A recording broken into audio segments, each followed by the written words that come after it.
Hello everyone, welcome back to आई विफल भारत। मैं निखिल अग्रवाल आज फिर आपके लिए लेकर आया हूँ। सेशन नंबर 7 है ये, और ये इसमें हम करने वाले हैं प्रॉब्लम नंबर 3।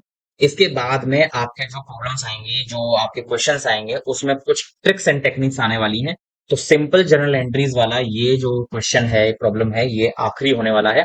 तो इस वाले क्वेश्चन को और ध्यान से देखिएगा, और होप कि आपने जो प्रॉब्लम नंबर 1 और 2 वाले वीडियो देखे हैं उसमें आपको कोई भी डाउट नहीं आया होगा।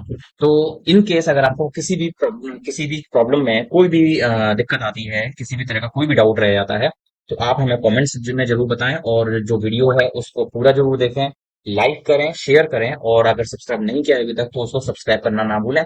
तो शुरू करते हैं हमारा ये आज का सेशन नंबर 7 और प्रॉब्लम नंबर 3।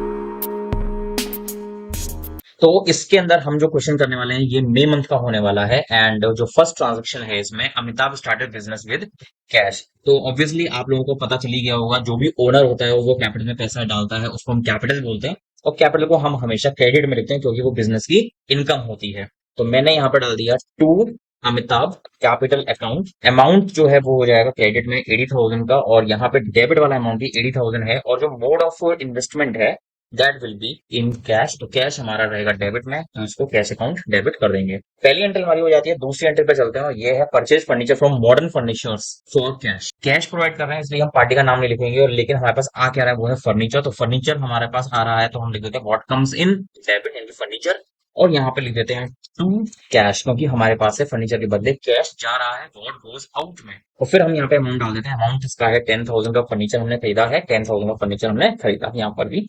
अब आते हैं, हमने नरेशन डालना डाला नहीं है, नरेशन डाल देते हैं।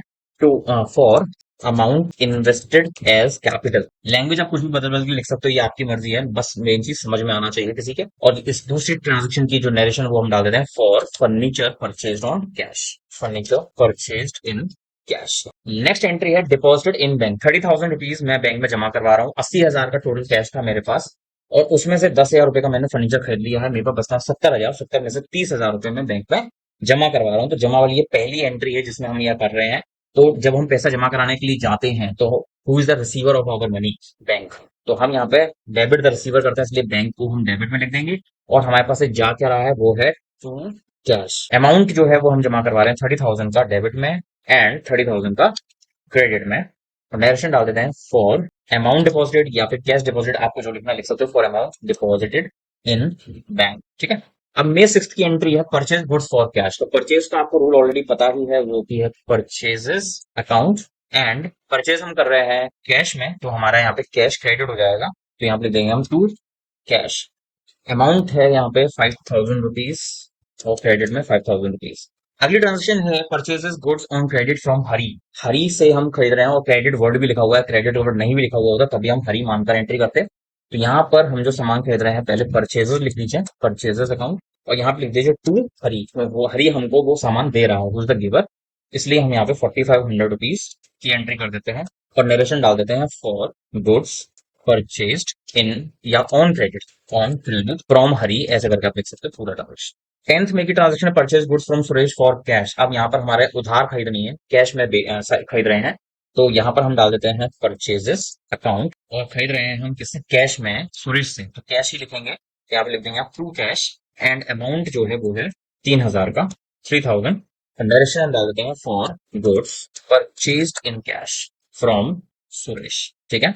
आगे है मे 12, परचेज गुड्स फ्रॉम अजय। अब अजय के साथ में ना तो वर्ड लिख रहा है क्रेडिट, ना ही वर्ड लिख रहा है कैश, तो हम इसको क्रेडिट एज्यूम करके एंट्री करते हैं। परचेजेस हमेशा डेबिट में रहेगा, और टू यहाँ पे लिख दीजिए अजय। यहाँ पर अमाउंट आप डाल देंगे 4,000, और यहाँ पे भी अमाउंट डाल देंगे आप 4,000 for goods purchased in credit. ठीक है। फ्रॉम अजय लिखना चाहे आप लिख सकते हैं। नेक्स्ट ट्रांजेक्शन पे चलते हैं। मे 14 की है, सोल्ड गुड्स फॉर कैश। अभी तक हम जो एंट्री करते थे वो परचेजेस की थी, लेकिन अब जो एंट्री हमारी आ गई है वो है सेल्स की। तो इस पूरे पेज पर मे 14, मे 15, मे 16 और मे 18, इन सब में हमारी एंट्री सेल्स की होने वाली है। तो हम एक काम करते हैं, सभी में एक साथ पहले टू सेल्स लिख देते हैं, बाद में हम उसको पूरा कर देंगे।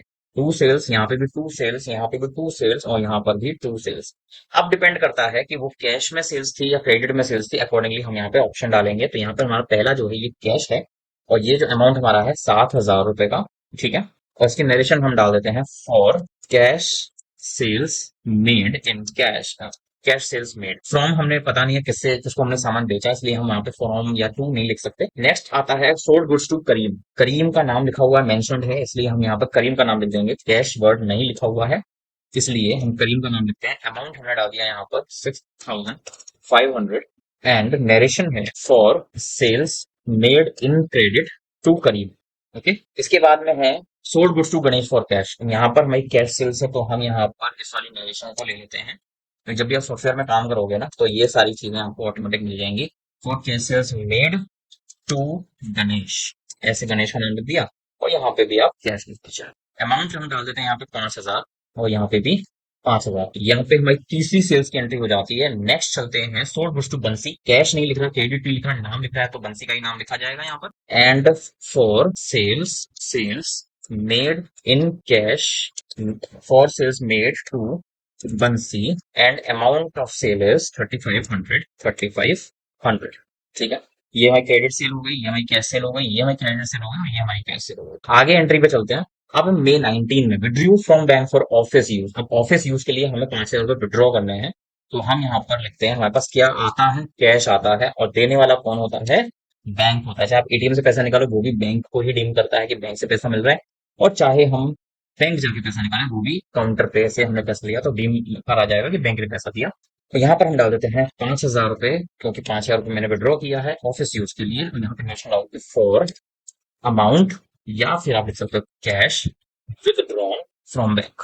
ठीक है, next Karim paid on account, Karim paid on account का मतलब है हमने करीम को सामान बेचा था यहाँ पर 6500 रुपए का, और यहाँ पर करीम से हमको मिल रहा है 5000 रुपए, यानी 1500 रुपए बकाया रह जाएंगे। तो हमको यहाँ पे पैसा रिसीव हो रहा है, हमने यहाँ पे कैश लिखा और यहाँ पर हम लिख देते हैं टू करीम, यानी कि देने वाला, गिवर। अमाउंट है यहाँ पर 5000 और 1500 रुपए अभी उसका बकाया रह जाएगा। For cash received from Karim, for cash receive from Karim, या फिर लिख सकते हो for partial cash receive from Karim on account. ठीक है, आगे चलते पेड रेंट फॉर रेजिडेंस, घर का किराया दे रहे हैं तो हम यहाँ पर रेंट ना लिखकर ड्रॉइंग्स लिखते हैं और यहाँ पे हम लिख देते हैं टू कैश, और यहाँ पर हमारा अमाउंट हो जाएगा 6000 और नरेशन आप डालोगे for rent paid for personal use, या पर्सनल रेजिडेंस का रेंट हमने यहाँ पर पे किया, इसलिए हम यहाँ पे इसको ड्रॉइंग्स ले रहे हैं। और ऐसी तरह से ही अगली वाली एंट्री में जिसमें सन के लिए साइकिल परचेज किया है वो भी हमारा ड्रॉइंग्स में ही जाएगा, क्योंकि यहाँ पे ये पर्सनल यूज है। इस पर लिख दीजिए to cash, amount of purchase is 3000 rupees, and यहाँ पे नरेशन डाल देते हैं for cash spent in personal use, और इसमें लिख देते हैं cycle purchase for son, cycle purchase for son. ठीक है, तो यहाँ पर हम इसका फोन थोड़ा छोटा कर देते हैं जैसे कि एक लाइन में आ जाए, और फिर हम चलते हैं next paid to Ajay in settlement of his account. अब पहले हमें देखना है अजय का जो अमाउंट था वो कितना पे करना बाकी था। अजय से हमने सामान खरीदा था 4000 रुपए का और हम पे उसको कर रहे हैं 3800। तो ध्यान रखिएगा यहाँ पर हमारी 3 एंट्रीज आएंगी, तो हमें यहाँ पर एक एंट्री बढ़ानी पड़ेगी, यानी कि केवल एक डेबिट 1 CR से काम नहीं चलेगा। यहाँ पे हमारा जो है 2 CR आएंगे, और पेमेंट हम कर रहे हैं यहाँ पे पहले बता देते हैं अजय को। अजय को हमें पेमेंट कितना करना था, 4000 रुपए का। ठीक है, और हम उसको पे कर रहे हैं टू कैश, कितना, 3800 रुपीज का। अब क्योंकि डेबिट में 4000 और क्रेडिट में 3800 तो बचा हुआ 200 रुपए का जो डिफरेंस आ रहा है, उसके लिए हमको क्या करना है, एक काम करते हैं, यहाँ से हम नरेशन को हटा देते हैं, तो यहाँ पे हम लिख देते हैं टू डिस्काउंट रिसीव्ड, कितने रुपए का, 200 रुपए का डिस्काउंट। तो अब जाके हमारा डेबिट में भी 4000 हो चुका है और क्रेडिट में भी 4000 हो चुका है। तो ऐसे हमें करना है। अब नरेशन के लिए हम कुछ एक हेडिंग कर देते हैं, तो यहाँ पे हम लिख देते हैं narration to for amount paid to Ajay in full settlement and discount received. ठीक है, इस तरह से हम अपनी एंट्री को करते हैं और इसको ओवर करते हैं। तो यहाँ पर हमारा ये वाला जो सेशन नंबर 7 है और प्रॉब्लम नंबर 3 है, ये पूरी हो जाती है। इसके अंदर आपने लास्ट एंट्री देखी थोड़ी ट्रिकी थी, इसको हम कंपाउंड एंट्री बोलते हैं, जहाँ पे हम पैसा पे करते हैं और अगर कोई डिस्काउंट यानी फायदा हो रहा है तो हम उस फायदे को दिखा देते हैं क्रेडिट में। और अगर अगर मान लीजिए कोई पार्टी थी हमारी जिसको हमने सामान बेचा था और मान लीजिए उसके पास से हमारे पास पैसा कम आता है, तो बचे हुए पैसे को हम डिस्काउंट अलाउड में डाल देते हैं, जो कि हमारा नुकसान होता है, और उस डिफरेंस अमाउंट को हम डालते हैं डिस्काउंट अलाउड में डेबिट में। वैसी एंट्रीज भी आपको अगले वाले सेशन में देखने को मिल जाएंगी। सेशन नंबर 8 होगा और क्वेश्चन नंबर 4 होगा। ठीक है, तो होप कि आपको हमारा ये वाला जो प्रॉब्लम था ये अच्छे से समझ में आया होगा। ना आया हो तो कमेंट्स में जरूर आप बताएं, एंड सब्सक्राइब जरूर कर लें चैनल को। और प्लीज वीडियो को, जो भी वीडियो आप देख रहे हैं उसको पूरा देखें, शेयर करें और लाइक जरूर करके दें। तो मिलते हैं अगले सेशन में, सेशन नंबर 8 में। तब तक के लिए thanks for watching, good bye and see you soon and bye bye.